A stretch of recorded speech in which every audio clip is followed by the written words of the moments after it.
Welcome. My name is Jess. This is Ocean Within Yoga. Join me for a cup of coffee and let's get to know each other. I wanted to create a video talking about who I am because if you're taking my classes, don't you want to know who your instructor is? I mean, in part, I also want to know who you are. I am 29 years old.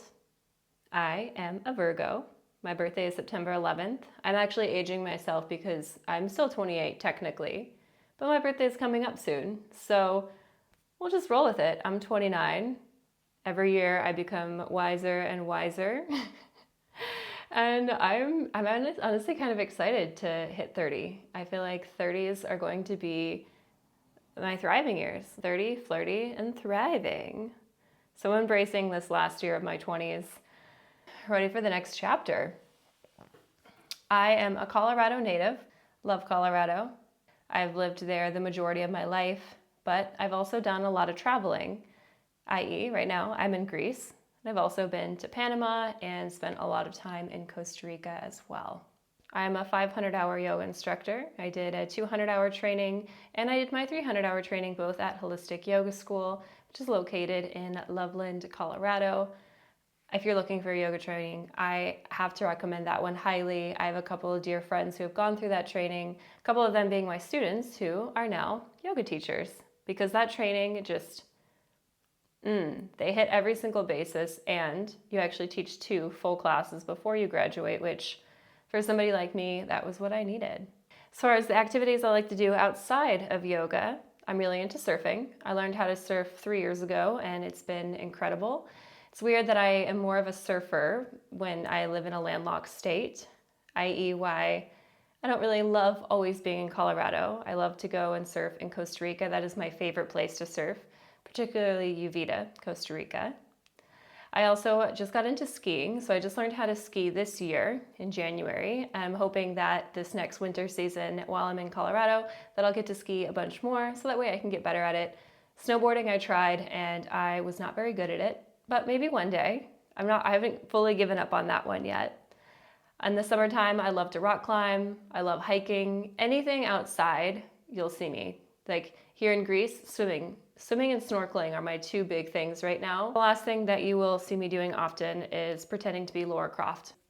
I feel like I'm Laura Croft. I think that is like my embodiment of who I want to be. I am an adventurer, an explorer. I love going into hikes, and I love doing, like, even here in Greece, I love going and doing like archaeological exploration at different places, especially because the history of it feels really cool.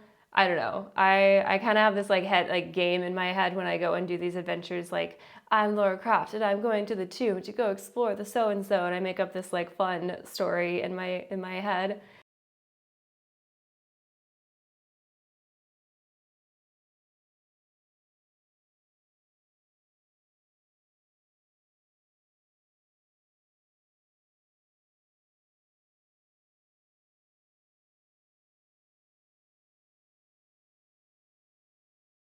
And my like daydreaming, but I wouldn't change that for the world. I will always be a daydreamer and Laura Croft at the same time.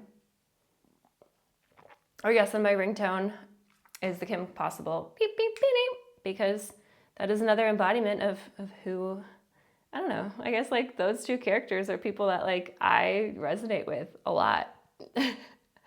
Yoga healed my relationship with my body. It healed my relationship with my spirituality. It healed my relationship with my relationships around me. It is the reason that I came back to intention, living in intention. It's changed my life and the trajectory of my life in so many ways. Yoga, I would say, is the foundation of my life, and it's so much more than just a yoga practice. It's more than the asana, it's more than the poses. There's a whole philosophy behind it that I'm excited to share with you on this channel and to be on this journey here with you. And yoga is something that we continue to give and continue to share, something I'm deeply passionate about. And yeah, I'm a teacher, but I'm still learning. Every single day I'm still learning. I don't think that this practice ever ends. And that's what I truly love about it, is it's a never ending, like it's a never ending gift. It just keeps giving and giving and giving and giving. And you're just gonna keep learning and growing every single time. And there'll be times where I'm on my mat every day, and then there's been times in my life where I haven't been on my mat as much, and I've been focused more on meditation or pranayama breath work. It just depends on the season of my life, and it might be the same way for you too. So in this channel, we'll explore all of those things, but I'll share my favorite practices with you. I'll share my favorite asana with you, and we'll dive deep into some talk. I mean, spiritual talk, self-help talk, all of the talks. We're gonna hit them. It's gonna be great. As far as my career, I've been teaching yoga for quite some time now.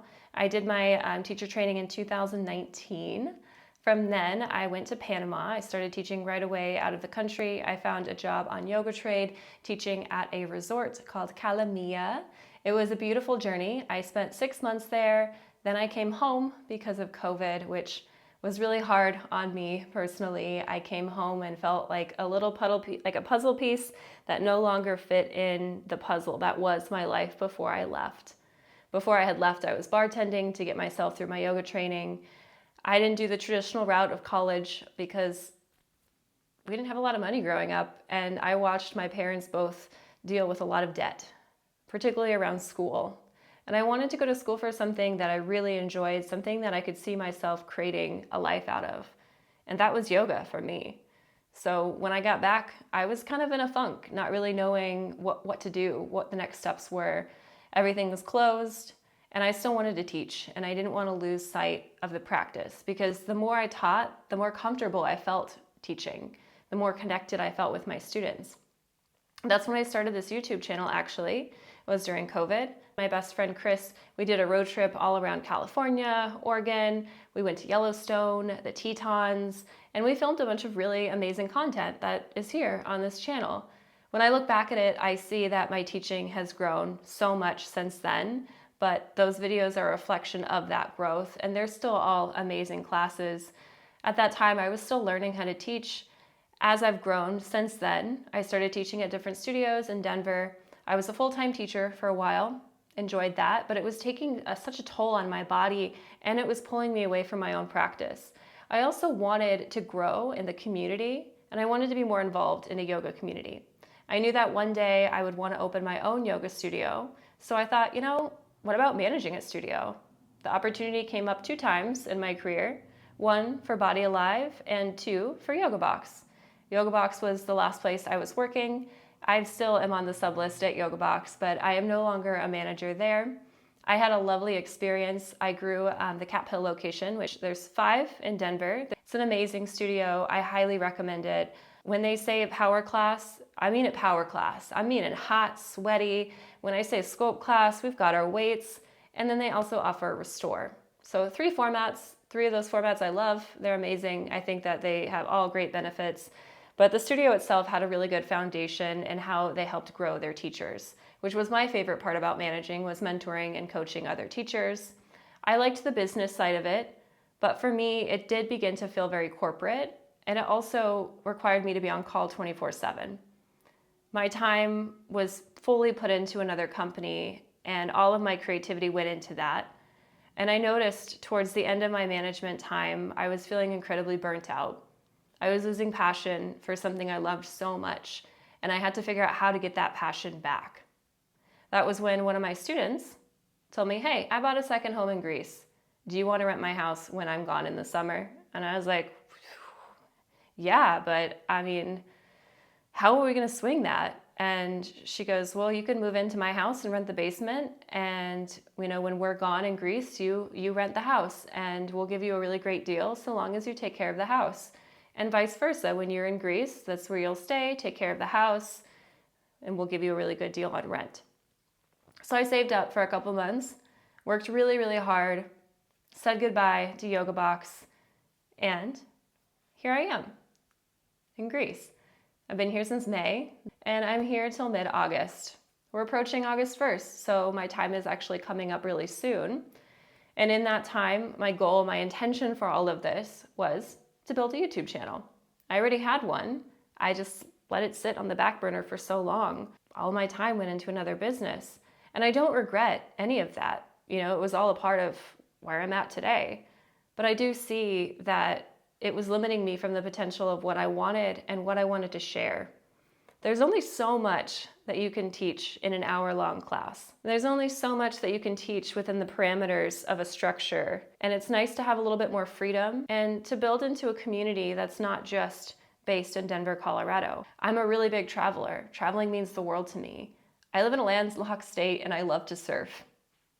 How is that, how can we function in that way? And yeah, I have thought about moving, to California or somewhere that does have water. There's a yoga box in California and I have considered that, but I realized that more than anything, my time was being taken away from me in the fact that I was always on call. If someone couldn't teach a class, that was my responsibility. If something went awry at the studio, even on my day off, I had to be able to be there. So that meant that I couldn't be in the mountains. I couldn't go play. I couldn't not have my cell phone with me 24/7 on loud. That really does a lot of damage to your mental state. I also realized during that time when I was managing that I have ADHD. And I was diagnosed as an adult. Even though it was something that I knew I had as a kid, it just wasn't really mentioned. And through yoga, I've done a lot of healing with my ADHD and even with PCOS and body dysmorphia.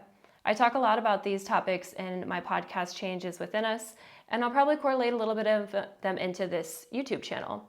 This YouTube channel primarily will be yoga-focused, health, wellness, and lots of yoga classes for all levels. So if you're just getting into your yoga practice, you've been in it for a while, or you want to learn more about the philosophy of yoga, we'll dive deep into that. Every time I hit a base of philosophy of yoga, I learn something new each time, even if I've read that text numerous times. There's so much depth within yoga. Again, it's more than the yoga poses, it's the whole philosophy of it. It will blow your mind if you give it the chance. Now, leaning a little bit into my health, yoga really did make a difference in my health and wellness. Growing up, I always had issues around my weight. I would fluctuate from being very skinny to gaining a lot of weight as I got older and hit puberty. This was due to PCOS, and as I've gotten older in my 20s, PCOS has really hit me hard. I didn't know I had it for so long. I was feeling lost. I had doctors tell me that I just needed to be on birth control, that it was just the way that it was. And I became so self-conscious in my body. I would get facial hair, I was always bloated, and I just felt unhappy. Yoga was the thing that connected me more to my body. And the more connected I became with my body, the more I could actually feel what was right and what wasn't right for me. Ultimately, and this is everyone has their own health story. Everyone's gonna have their own journey through things, and what works for me might not work for somebody else. I learned that birth control was not right for me through yoga. It was during my 200-hour training, I was having this intense pain on my side, and I had the birth control that's in your arm, the Nexplanon. I just had this feeling that something was connected and something was arise, and that I needed to get fully off birth control, and I needed to get on the right supplements and nutrition to help myself and support PCOS. That is exactly what I did, and I let go of how I looked on the outside and focused about how I felt on the inside. When it came to the food I was eating because I wanted to feel good versus how I looked. Because of this thought process, because of this mindset shift, I no longer binged. I no longer fasted. I ate when I was hungry. I no longer tracked what I was eating. I no longer hyper-fixated on food. And the moment I stopped doing that was the moment that food just became like a little resource, like a little perk, like a little oh, my body, my vessel needs a little bit of energy. I'm gonna eat this apple, I'm gonna eat this egg, I'm gonna, whatever it ends up being, and I'm gonna feel good again so that way I can do the activities that I love, because that's what we're here for, right? We're here to experience. Those are the kind of thought shifts that I had through yoga. When it came to ADHD, I realized that I am very creative and I think differently. I do see a counselor and a therapist that helps coach me through ADHD. That's been a huge help. But the biggest thing I realize with ADHD is I need to sometimes just close off all of the distractions around me, close my eyes, and go into my body and face any kind of anxiety or feelings of frustration or defeat. I do that through meditation and breath work. Sometimes I can sit back and take a 15-minute meditation when I'm overstimulated. That gives me the energy to continue on with my day. Other times I just have to close my eyes and take a couple deep breaths to help myself recenter. I'm an inattentive ADHD, so I'm not hyper, but I do notice that I will zone out, or I'll have all of these really amazing ideas and it'll feel like they are all over the place and I can't reach hold of one without thinking, oh, but that one over there, and what about this one? Until I get so defeated or so overwhelmed that I'll go and pick another task like cleaning. I like cleaning. Or I will completely shut down. And when I say shut down, I won't communicate with anybody. I have a really hard time. Now, being a yoga teacher, you can't just shut down. You have a responsibility. Teaching yoga helped me pull myself out of that funk as well, because there's nothing better than showing up for other people when you're in your own stuff. Because when you're in your own stuff, you're in this like melodrama, like drama of everything that's going wrong, and you can't see outside of yourself to realize the world around you. But when I would teach, I would show up, and even if I wasn't in the best mood to teach, I would show up, I would talk to some of my students.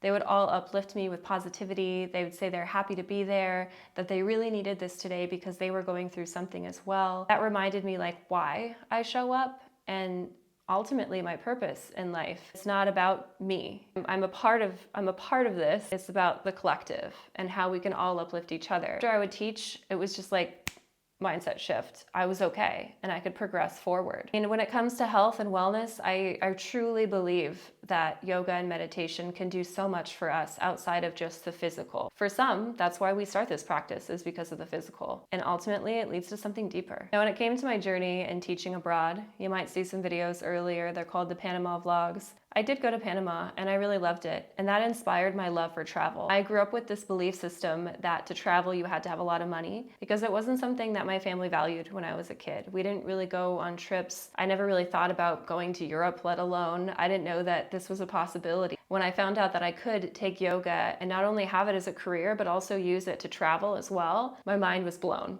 And that is exactly what I did. Right out of my yoga training, I went to Panama and had some really beautiful experiences, both positive and also some really hard experiences that taught me a lot about growth and who I am as a person and as a teacher. One of my fondest memories in Panama was rescuing a little kitten named Sam. Now, Sam is still in Panama. He's thriving. I found him in the employee kitchen, just this little kitten. I don't know where he came from. He was so malnourished, and I spoke with the owner and I got approval to take in Sam. I named him Sam because he's just Sam the cat. He's a little tabby cat. It showed me a lot about love. How even in hard moments, if I just continue to love, if I find a place of love in my heart, it'll be okay. I'm not alone. I remember asking the universe, saying I am having such a hard time here right now. I'm so homesick. I miss my family. Did I make a mistake? What am I doing? I feel so alone, and asking for company.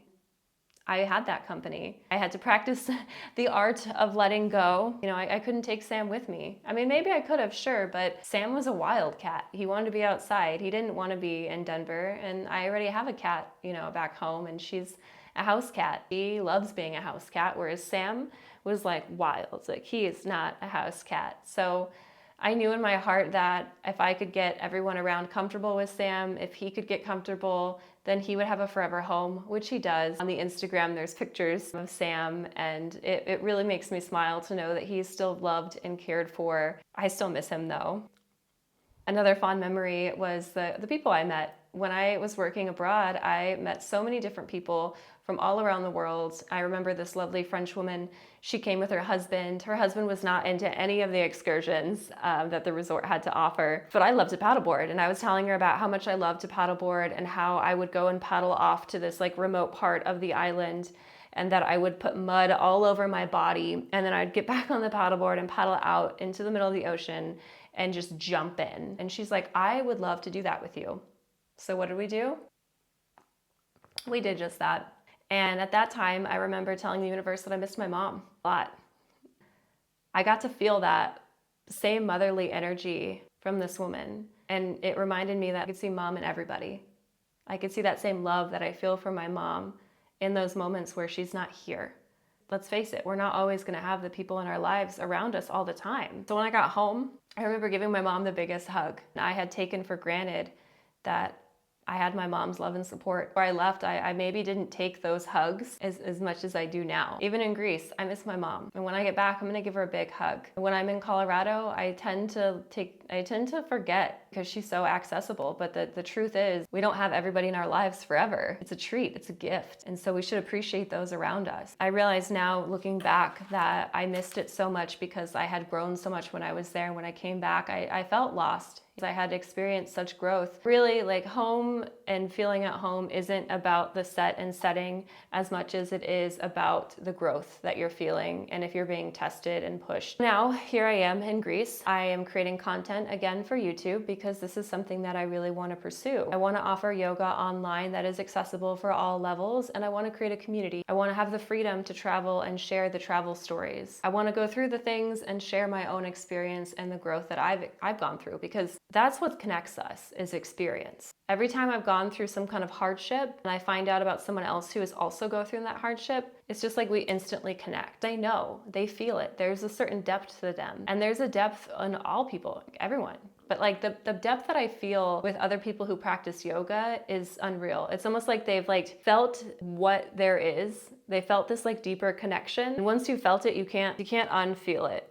As far as why YouTube, why this is the platform I'm picking, is because ever since I was a kid, ever since me and Madison were like 13 years old, this was my friend when I was a child, we would film these funny YouTube videos. It was like music videos of us doing all this crazy fun stuff, and I loved the creative process of it. It meant so much to me. And when I was creating videos prior, during COVID, those videos are very beautiful. They are quality, and that is because, and due in part, to my friend Chris, who helped produce a lot of those videos. Now I'm here in Greece solo, and I'm filming, editing, and doing all the things and learning how to use all this equipment. It's new. It's taught me a lot about being a beginner, letting go of the outcome and just showing up, and knowing that every time I show up, it's just gonna get more and more comfortable, especially talking in front of the camera. It really is. This is the second time that I filmed this. The first time, I thought it went really good. The camera wasn't focused. So, Om Tat Sat, it is what it is. It's take two, baby. We're back at it.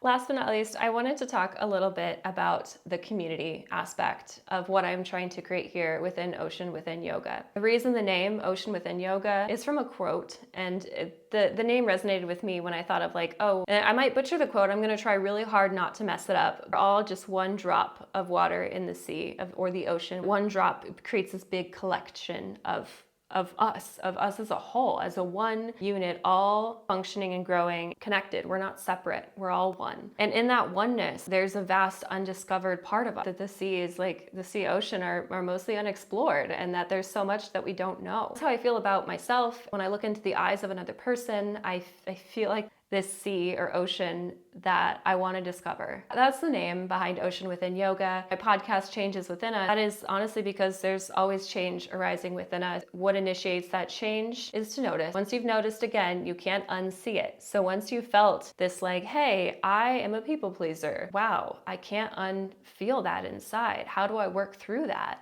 The change is always within us. It's always there. We're always changing. There's not a moment that you're not changing, even on a cellular level, every single second. Yeah. You are not the same person that you were 24 hours ago, a week ago, a month ago, a year ago, a second ago. You're a little bit different.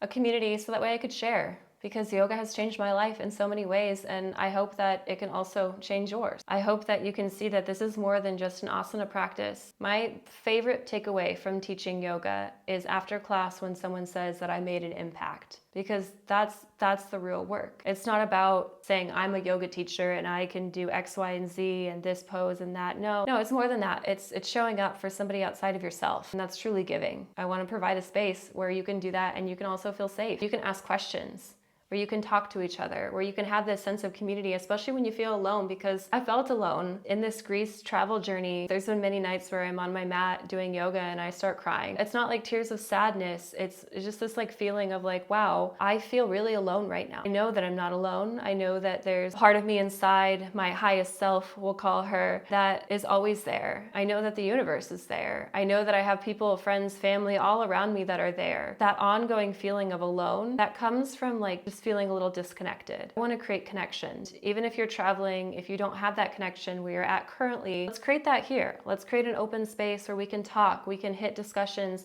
not only about yoga, but the change that's happening within us. Change is within us, just like there's an ocean of change within. I did want to share a little insight. This has been my insight for a very long time.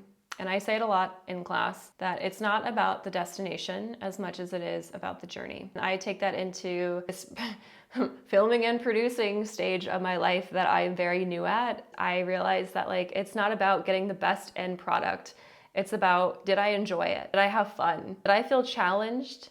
Did I feel like I achieved a goal? Yeah, I did, even if it's not perfect. And if I put something out that's not perfect, what did that do? It showed me that I can let go of this need for everything to be the way I want it to be for my conditions of happiness. Because in life, it's not going to be like that all the time. Sometimes the way that it unfolds is so much better than what I thought it would be, or that I thought I wanted, to say the least. What 21-year-old Jess wanted versus 29-year-old Jess is so different. It comes to your yoga journey as well. If you're like, hey, I want to know how to do a headstand.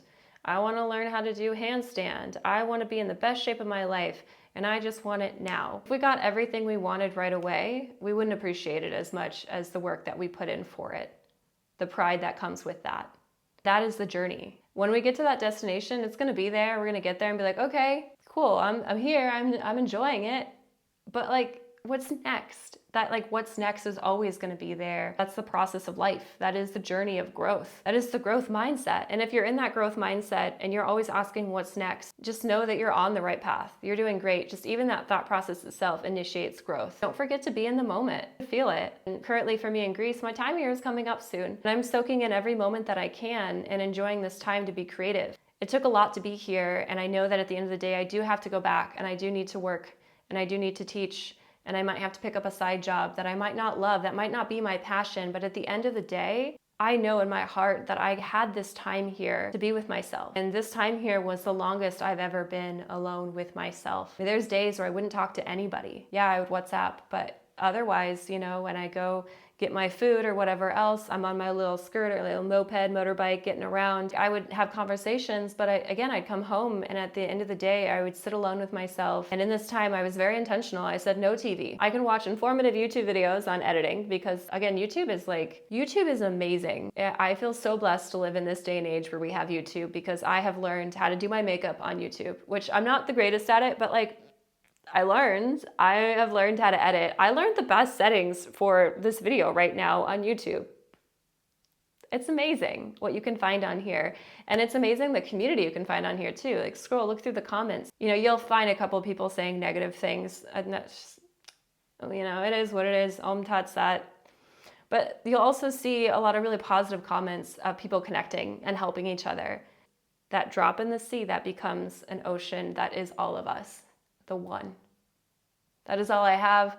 Thank you so much for chatting. I would love to get to know you. So in the comments below, share something about yourself, a fact, what brought you onto your mat, if you're new, if you enjoyed this, if you have any questions about me or anything that I've shared. I do really enjoy chatting here. I want to create a space where you feel comfortable to ask the questions that you might not in a traditional yoga class. For the longest time, I was so scared to ask why in Warrior 2 my foot had to be parallel, and why the teacher would always come up and correct me, and I didn't understand.